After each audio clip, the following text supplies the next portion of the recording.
بسم اللہ الرحمن الرحیم۔ السلام علیکم ورحمۃ اللہ وبرکاتہ۔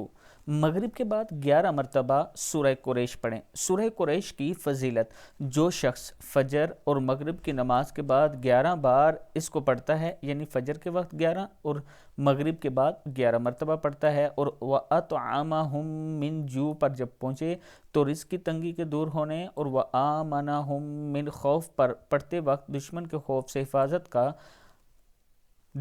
دل سے طالب ہو، اس کے رزق میں وسعت ہوگی اور دشمن کے شر سے یہ محفوظ رہے گا۔ انشاءاللہ جب آپ سورہ قریش پڑھیں گے، آپ دشمن کے شر سے بھی محفوظ رہیں گے اور رزق کی تنگی سے بھی آپ انشاءاللہ محفوظ رہیں گے۔ اس کے ساتھ میں اپنے دوستوں سے گزارش کروں گا کہ اگر آپ راولپنڈی اسلام آباد کی کسی اچھی سوسائٹی میں اپنا انویسٹمنٹ کرنا چاہتے ہیں تو آپ ہم سے رابطہ کر سکتے ہیں۔ انشاءاللہ عابد راجہ آپ کا ضامن ہوگا، آپ کو اچھا مشورہ بھی دے گا اور اچھی جگہ آپ کی انویسٹمنٹ بھی کروائے گا۔ السلام علیکم ورحمۃ اللہ وبرکاتہ۔